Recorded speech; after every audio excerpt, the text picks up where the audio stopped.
طرح حضور کی زندگی میں ایک بڑا سخت مرحلہ آیا. سیدہ عائشہ صدیقہ بنت صدیق رضی اللہ عنہ. بڑا لمبا واقعہ ہے لیکن میں مختصر عرض کرتا ہوں کہ سیدہ صدیقہ رضی اللہ تعالی عنہا پر جب تہمت لگی، حضور سفر میں واپس آ رہے تھے اور اتفاق یہ ہوتا تھا کہ صبح صبح ہی قافلے چل پڑتے تھے. بی بی صاحبہ جو گئی اپنی قضائے حاجت کے لیے، ان کو واپسی پہ دیر ہو گئی. آئیں تو دیکھا قافلہ چلا گیا ہے. بی بی نے سوچا اب میں کیا کر سکتی ہوں، قافلہ اونٹوں کی رفتار سے چلے گا، میں دوڑوں نہیں پکڑ سکتی اور صحرا ہے، آدمی بھٹک گیا تو پھر کہیں نہیں ملے گا. انہوں نے کہا بہتر یہ ہے میں اسی سو جاتی ہوں، جب حضور کو علم ہوگا کہ عائشہ پیچھے رہ گئی ہے تو حضور کسی کو بھیجیں گے.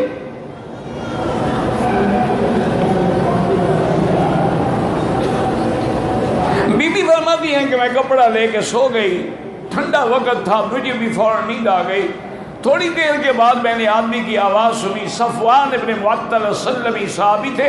حضور نے ان کو حکم دیا تھا کہ تم قافلے کے پیچھے چلا کرو، جب قافلہ چلا جائے 2-4 گھنٹے کے بعد پہنچو، دیکھو کوئی چیز بھول تو نہیں گیا آدمی. اب جب حضور اترے ہیں تو بی بی عائشہ جو ہے وہ اپنے ہودج میں نہیں ہیں.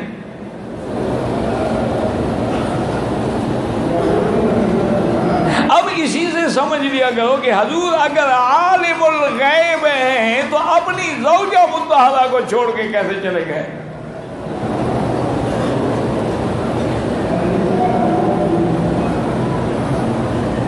اور بی بی عائشہ فرماتی ہے کہ خدا کی قسم ہے میں نے ایسا باحیا بندہ اپنی زندگی میں نہیں دیکھا کہ اپنی اونٹنی کو بٹھا کے خود دور چلے جاتے، میں اونٹنی پہ سوار ہو جاتی، پھر وہ مہار پکڑ کے آگے چل پڑتے. کہتی ہے واللہ ہے خدا کی قسم اس شخص نے منہ پھیر کے بھی مجھے نہیں دیکھا.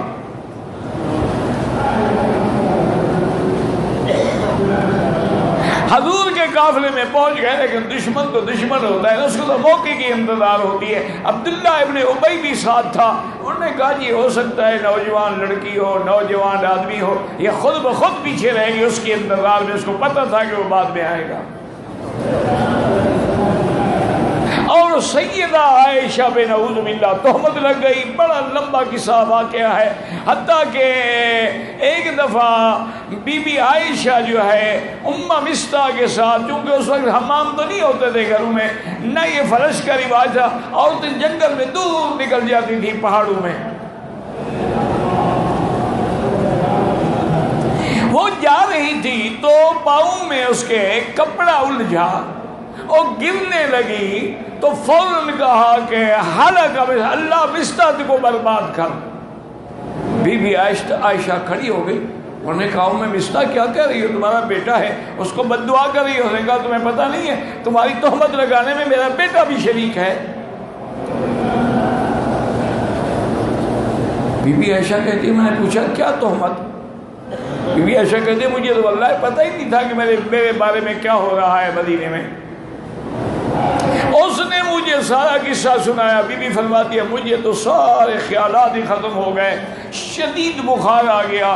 میں واپس آ کے اپنے گھر میں لیٹ گئی اور اب میں نے چونکہ جب غور کیا تو دیکھا بھی ہاں حضور کی بھی وہی نظر نہیں رہی، محبت نہیں رہی، التفات نہیں رہا. اور آخر میں مجبور ہو کے میں نے کہا یا رسول اللہ جب آپ گھر میں میرے ساتھ بات نہیں کرتے مجھے اجازت دے میں ماں باپ کے گھر چلی جاؤں. اور میں چلی جاؤں.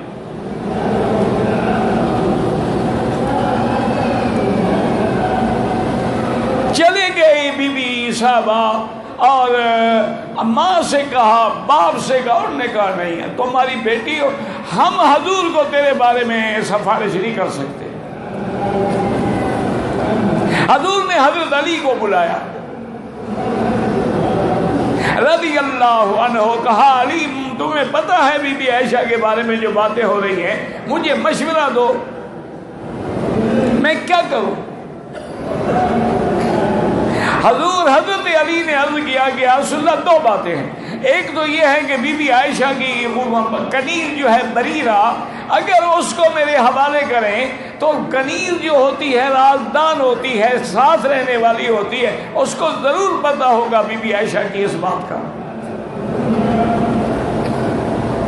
اور مجھے اجازت دے تو میں اس کی تفتیش کروں۔ اور دوسری بات یہ ہے کہ یا محمد صلی اللہ علیہ وسلم آپ کیوں فکر کرتے ہیں، دنیا میں صرف ایک عورت ہے عائشہ، آپ کے لیے تو لاکھوں عائشہ جیسی لڑکیاں قربان ہونے کے لیے تیار ہیں۔ حضور نے فرمایا جو میں نے پوچھا ہے بس مجھے وہی مشورہ دو کہ میں کیا کروں۔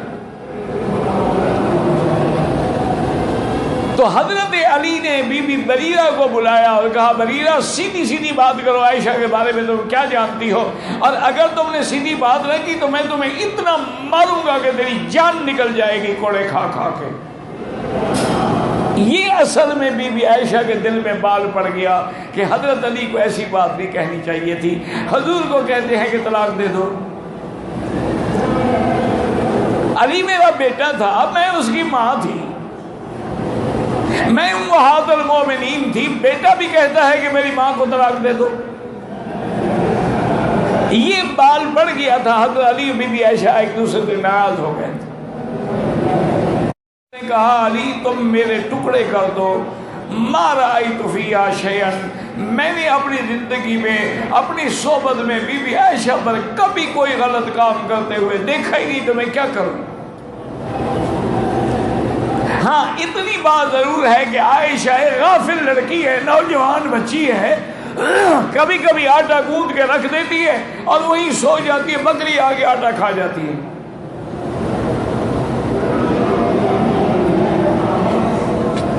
حضرت علی رضی اللہ تعالی عنہ نے تسلی کی، اور بی بی عائشہ فرماتی ہے کہ میری زندگی کے وہ ایام تھے کہ حضور آتے میرے گھر میں، ابو بکر کے گھر میں تشریف لے آتے، لیکن حضور میرا نام بھی نہیں لیتے تھے، فرماتے کیف تیکم، اس کا کیا حال ہے، کہتے میرے تو جگر پہ چھریاں چل رہی تھی کہ آج میرا نام بھی نہیں لیتے حضور۔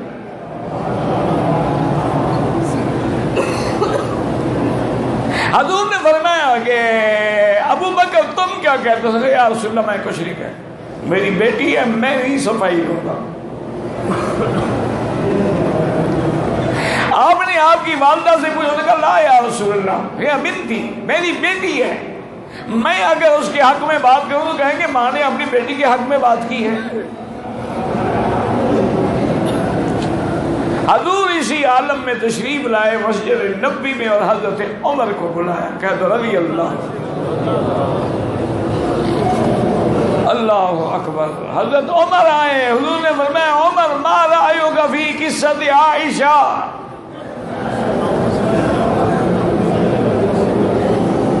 تم عائشہ کے بارے میں کیا کہتے ہو۔ حضرت عمر نے کہا کہ یا رسول اللہ پہلی بات تو یہ ہے کہ عمر کی کیا طاقت ہے کہ حضور کے گھر کے بارے میں بات کریں، یا رسول اللہ حرم نبوی کے بارے میں بات کروں، میری کیا طاقت۔ حضور نے فرمایا عمر میں تمہیں حکم دیتا ہوں، مجھے مشورہ دو۔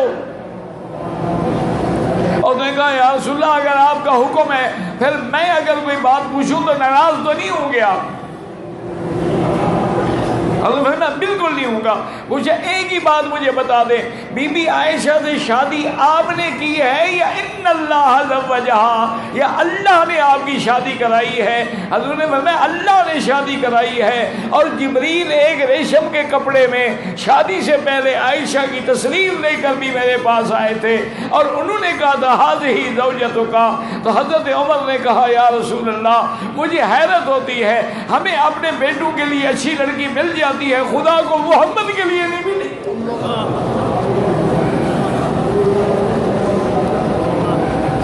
حضور کا چہرہ کھل اٹھا، انہوں نے کہا حضور ایک بات آپ مجھے بتائیں یہ گندی مکھی جو اڑتی ہے یہ آپ کے بدن پہ بیٹھتی ہے؟ اس نے کہا نہیں، ان اللہ طہرنی، اللہ نے مجھے ان گندی چیزوں سے پاک رکھا ہے۔ اور نے کہا جس نبی کے بدن پہ ایک گندی مکھی نہیں بیٹھ سکتی، گندی عورت کیسے بیٹھ سکتی ہے؟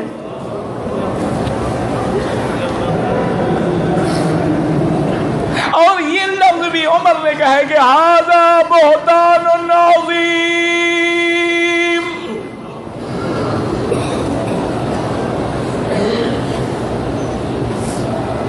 حضرت عمر کہتے ہیں حضور کا چہرہ ایسے کھل گیا جیسے گلاب کا پھول۔ حضور کو تسلی ہو گئی، ادھر خیال نہیں جا رہا تھا نا۔ حضور فوراً تشریف لے آئے۔ بی بی عائشہ کہتی ہے میں بستر پہ میں تو پڑی ہوئی تھی، اب مجھ میں تو اٹھنے کی طاقت نہیں تھی، میری اماں بھی بیٹھی تھی اور میرے باپ بھی بیٹھے تھے۔ حضور نے مجھے مخاطب ہو کے فرمایا کہ عائشہ اگر تم سے غلطی ہو گئی ہے تو توبہ کرو۔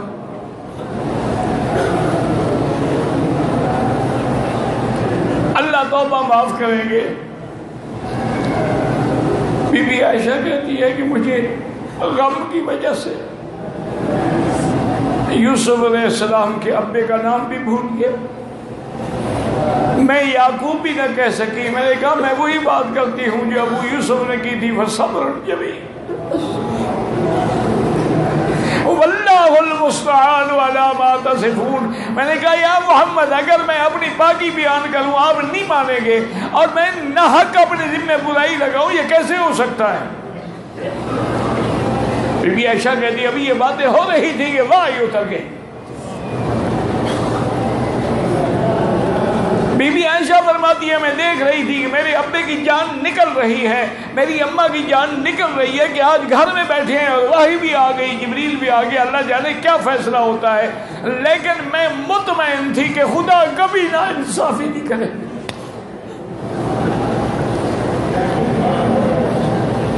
رضی اللہ عنہ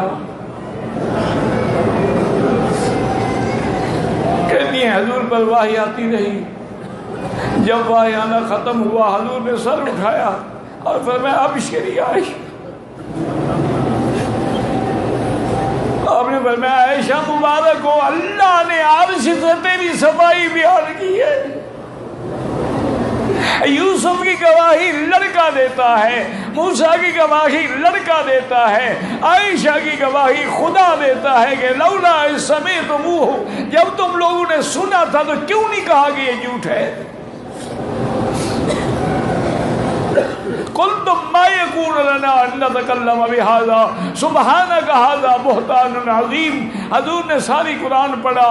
بی بی عائشہ کہتی ہے واللہ میں یہ سمجھتی تھی کہ میں پاک ہوں، کبھی نہ کبھی حضور کے دل میں اللہ خیال ڈال دیں گے کہ آپ کی بیوی پاک ہے، لیکن مجھے یہ امید نہیں تھی کہ اللہ میرے لیے قرآن اتاریں گے جو قیامت تک پڑھا جائے گا۔ حضور نے قرآن جب پڑھ لیا، سنا لیا، اب تو سب ہوش میں آ گئے، تو ابو بکر نے حکم دیا کہ عائشہ فشکری رسول اللہ، اٹھو اور حضور کے ہاتھ میں بوسہ دو اور شکریہ ادا کرو۔ اور بی بی عائشہ نے کہا لا اشکر، میں نہیں شکریہ ادا کرتا۔ اماں نے کہا کہ قومی عائشہ اٹھو حضور کا شکر، انہوں نے کہا لا اشکر رسول اللہ ہے، میں حضور کا شکر ادا نہیں کرتی ہوں، حضور نے بھی تو 1 مہینے تک میرا اعتبار نہیں کیا، میں اس رب کا شکر کروں گی۔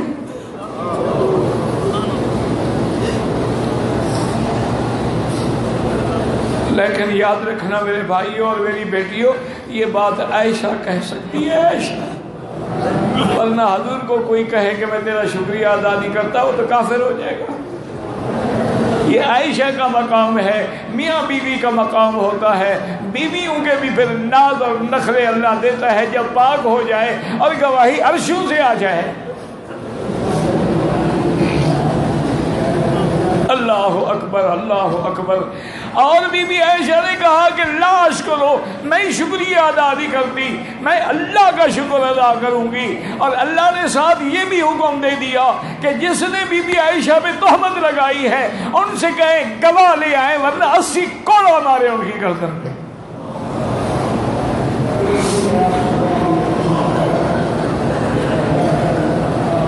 تو یہ فیصلہ دینے والا اور رائے دینے والا کون تھا؟ عمر تھا رضی اللہ عنہ۔